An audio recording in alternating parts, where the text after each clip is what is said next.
All right, let's take a look at exercise number 3. So the chord progression is A, E, D, and F sharp minor. And if you look at exercise 1, we've had the A and the D. We had the E in exercise number 2. So the one new chord will be the F sharp minor. So if you think about the very first exercise where we did the B minor, the 7th fret, root note on the first string. If we move it down to F sharp, same string, that'll be our F sharp minor. So I just wanted to point out some kind of points of reference to tie it into some other stuff we've done. That will help you kind of think things through as you're playing this stuff. So it's just the same 3 shapes we've already been working with in these 3 different neighborhoods. So for this one, we'll start, the first chord is A, and we're going to start in this spot on the neck right here, this neighborhood. So we're looking for A on the first string, 5th fret. So if you look at your neck diagram, it's right there. And if you look at the shape that goes with it, it's right here, right? So we have a root, a perfect 5th, and then our major 3rd. So we're going to be working right here. And then I think we'll go down to this A, up to this A. We might go up one more to this A. But we'll start right here. So let's work out our shapes. Here's our A. Now in this area, we need an E for the root note of the next chord. So if you look at your neck diagram, you'll find an E right here at the 5th fret on the 2nd string. And the shape that goes for that for the major chord is this D chord shape that we just move up 2 frets. So we have A with the root on the first string, and then we have our E, the root on the 2nd string. Okay, now we need a D chord. So if you look at the 7th fret on the 3rd string, we have a D, and the major shape that has a root on the 3rd string is this shape. Okay, and then we need an F sharp minor. So inside of our D chord, if you look at your neck diagram, there's an F sharp at the 7th fret, 2nd string. And that's also a note inside of our D chord. It's the 3rd. So here the F sharp functions as the 3rd of the chord. Here it functions as the root of the F sharp minor chord. But F sharp is the root, A is the 3rd, C sharp is the 5th of the chord. So this would be 2nd inversion. Not that you have to worry about a whole lot of that. If you're just trying to hold on and figure out the shapes right now, that's fine. Just get the shapes down, but know where the roots are, and then you can build on that later with the 3rds and the 5ths. So we're going to start right here. Remember, we have A, E, D, F sharp minor. So the D goes down to a C sharp note. So I'm thinking about these transitions. I want to get, obviously you have to move here, but think about how you get into this next chord. You don't have to do a big reset and let everything go and then go like that. I would tend to think of it like if I'm coming off this D chord, if you look at the F sharp minor shape, these 2 notes stay the same, the 1st string and the 2nd. So I'm going to leave those down and just put my 2nd finger down. So it's a pretty easy transition. And then, look, I'm right here for my A. I just have to bar, all right? So D, F sharp minor, A. So if you start to see common tones between the chords, that's going to help you make sense of how the inversions work. But if you're just grabbing the shapes, that's okay. For this exercise, because of the track, the kind of the vibe of the track, we're going to do this little pattern here. We'll do arpeggiate, and we'll start on the 3rd string. We'll go to the 1st, back to the 3rd, and then the 2nd. So it'll go And then our E chord, same pattern. And then F sharp minor. So the pattern is strings 3, 1, 3, 2, 3, 1, 3, 2, 3, 1, 3, 2, 3, 1, 3, 2. That's the pattern and the rhythm. And we'll probably take that same rhythm down to here. And so think about, you know, where you're going from this A to this A on the 3rd string, 2nd fret. And then, you know, if you want, go ahead and pause the video and work these spots out, because we are going to shift.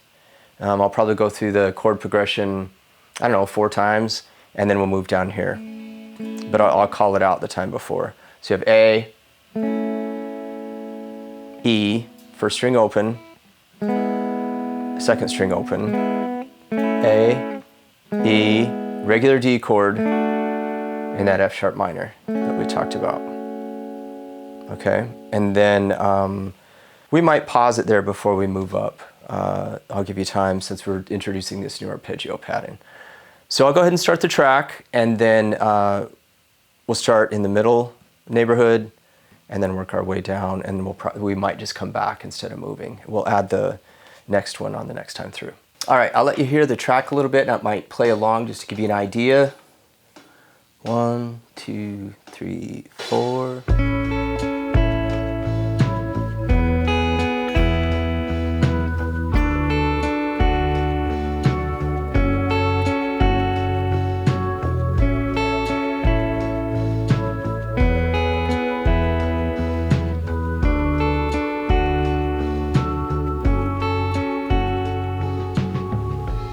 Okay, so now let's try it together. That's the mood, the vibe of the track. And 4 times in this neighborhood, 4 times down here, and then we'll come back, and then we'll pause it, we'll do it again, and we'll work up into these higher 2 neighborhoods, and then maybe we'll just connect all 4. Okay, so here we go. 3, 4, 1, 2, 3.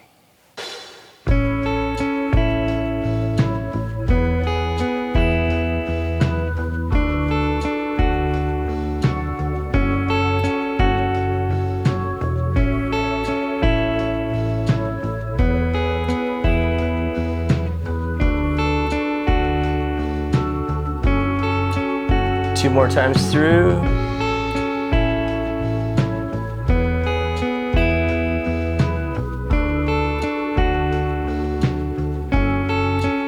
Last time through.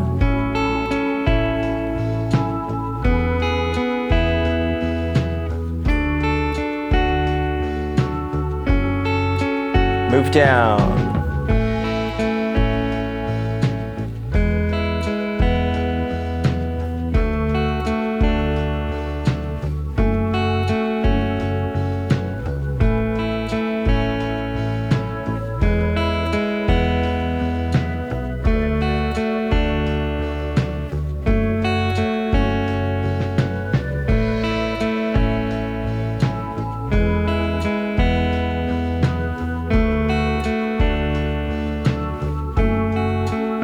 Last time.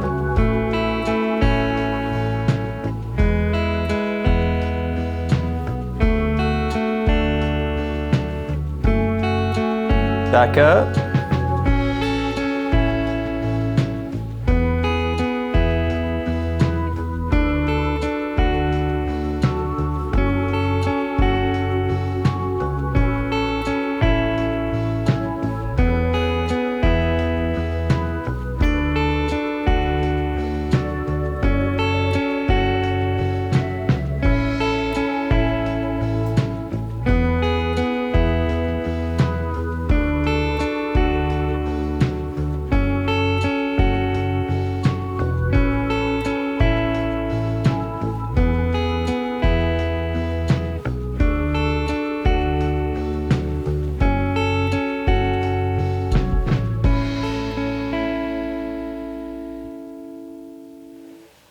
Okay, so you can see how dramatic the effect is, even just going from here to here, and that's we're not moving that far, but changing the inversion and getting different, the lower note functioning differently, where here the A was the top note and the third was the bottom.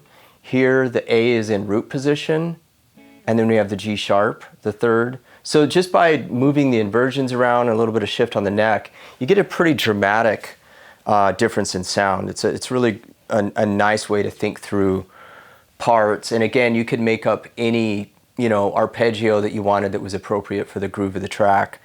You could strum, but in this track I thought it'd be good to introduce a new pattern and let it breathe a little bit, and you can think about where you're going. So now let's do the same idea, but we'll jump up to this neighborhood.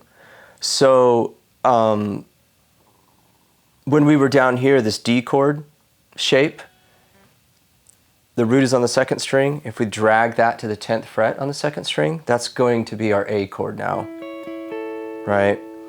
And then what we were playing for D down here, we're going to move that up.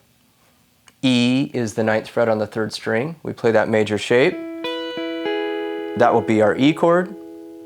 And now for this D chord, what we were doing for A down here, root on the 1st string, we drag that shape up to the 10th fret. Root on the 1st string is D.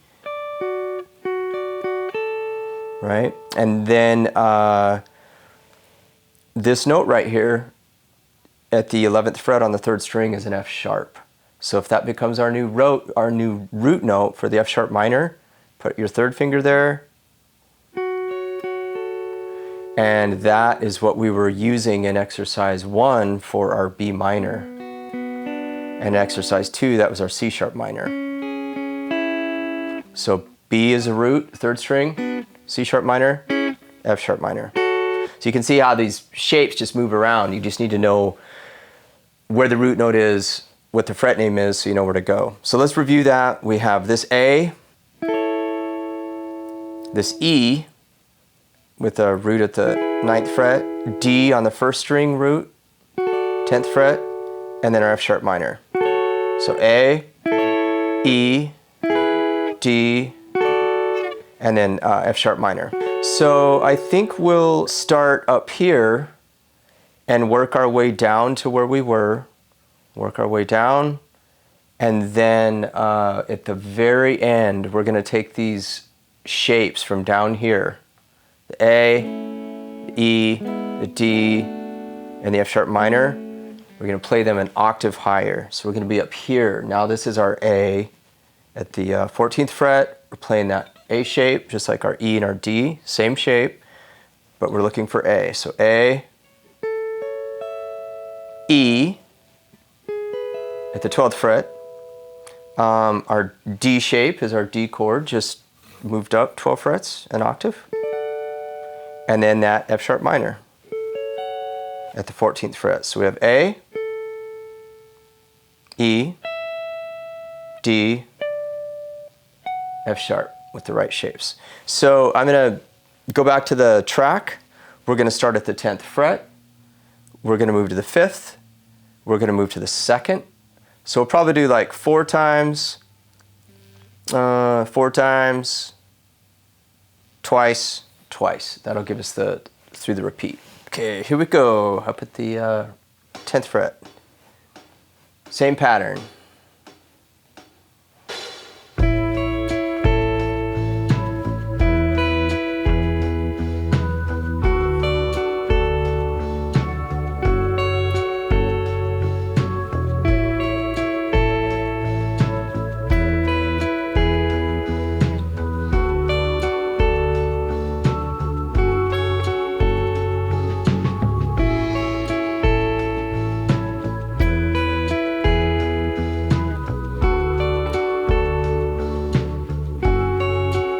Last time through.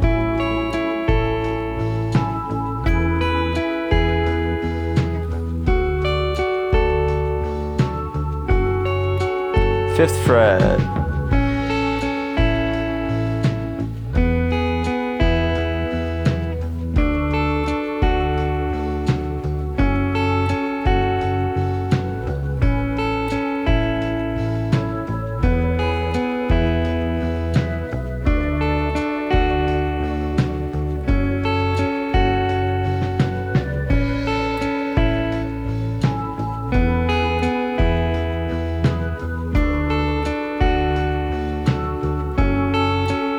Last time.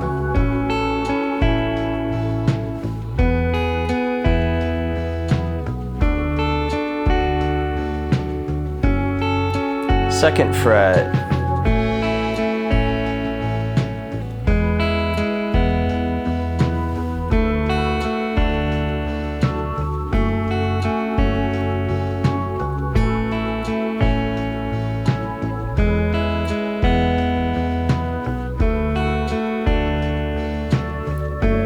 Take it up an octave.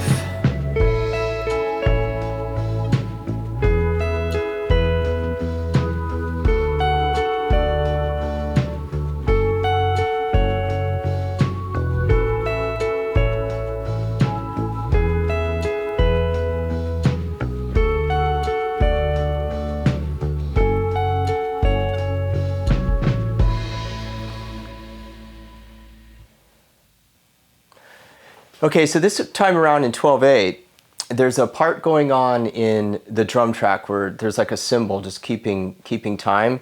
So we'll try this. I'll let you hear it with the track, but I'll show you this real quickly. Just a light downstroke.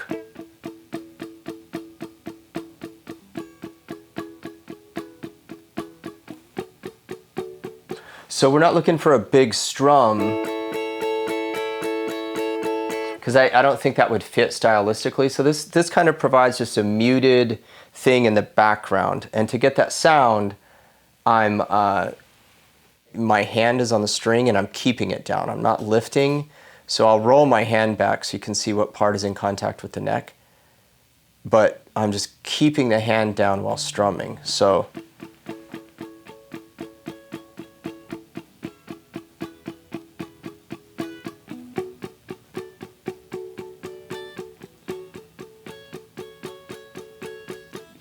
just that kind of thing. And I think what we'll do is we'll start high, work our way. So this neighborhood at the 10th fret, the one at the 5th, the one at the 2nd. Okay, here we go.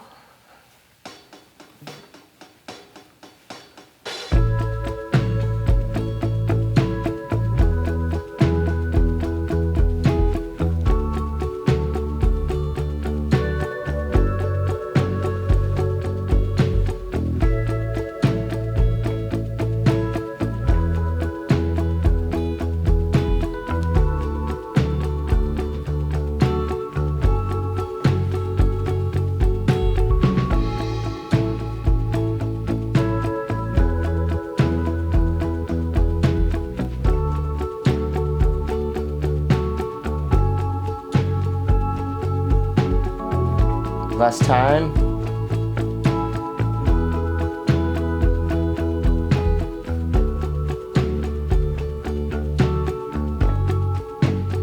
Fifth fret.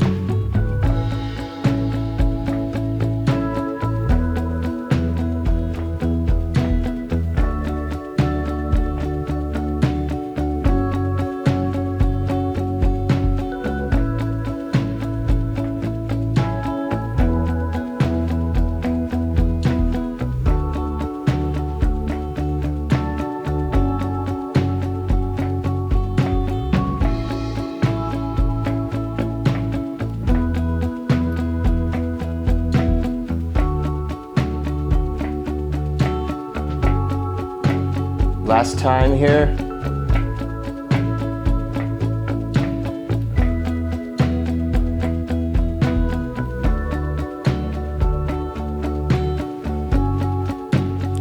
Second fret.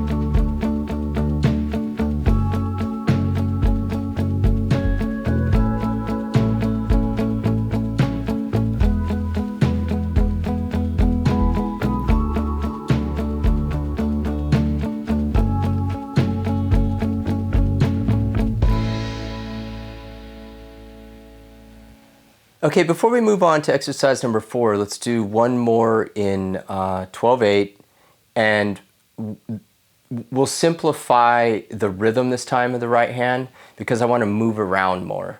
So we'll just strum each chord once, and then the next chord, we'll follow the progression.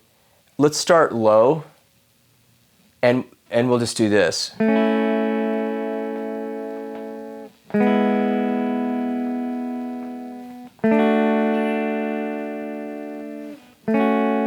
We'll do that again, and then we move twice, we move twice, we come up here twice. So we're going to work our way up and down the neck, and we're just going to cycle through the progression until it stops. So I'll try to cue you as well.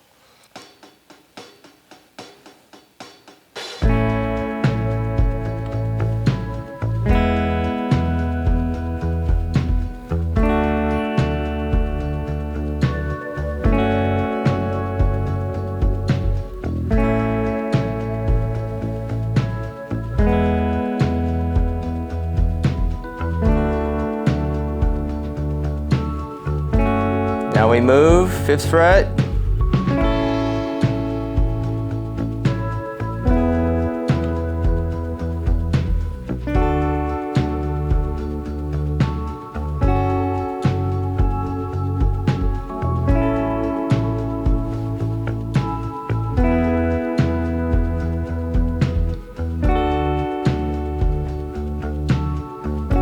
Now we move 10th fret.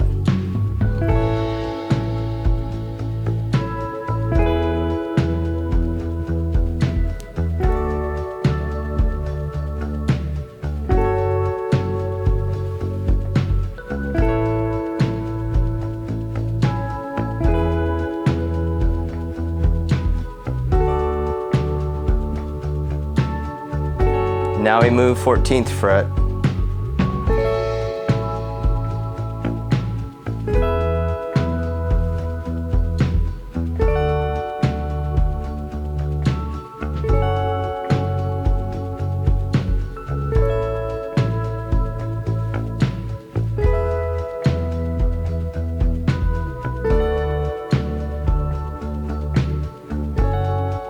Back down to the 10th fret.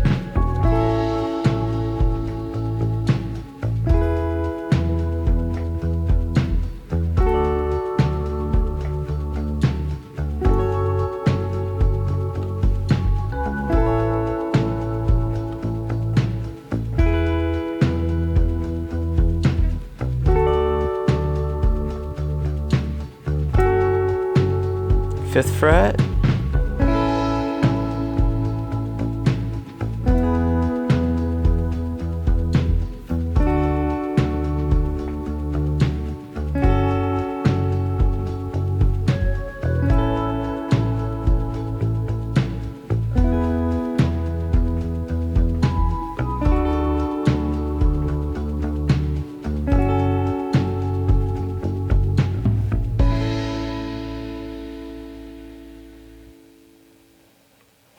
Okay, so things definitely get more challenging when we're moving around. Even with a pretty simple strum pattern, you can see how it's so important to know where you're going and what shape to apply. So if you're having a hard time keeping up, go back and play it again. You don't have to move when I do because we're playing the same chords. If you want to stay here 4 times instead of 2, and then 4 and 4, that's okay. Or if you want to just stay in one place until you get it, that's okay. You should really move at your own pace and what feels comfortable to you. Remember, we're talking about these concepts, and I just want you to understand them so that you can practice them on your own and make sense of the neck and the triads.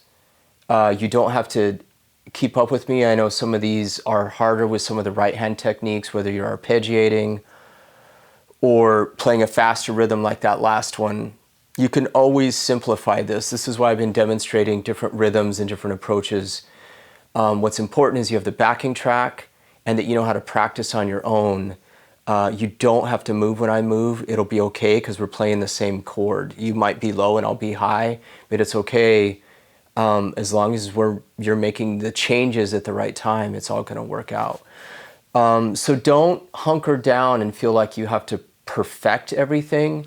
This is just kind of about general exposure and working out these shapes at your own speed. So if you're feeling frustrated or you're feeling like you're behind, dial it back. I'm moving on and presenting different things because I don't want the course to bog down. And if you're a beginning student or you're someone that's been playing for a while, I want this to work for everybody. So everyone's going to kind of have to figure out how to work through this on your own. But hopefully these concepts and some of the techniques are starting to click and make sense, and you're seeing the neck differently, and you're hearing kind of the power of just what you can do on these top 3 strings with even simple parts and playing with different inversions. So I'll get exercise 4 ready, and then we'll move on to a new key. All right, see you in a minute.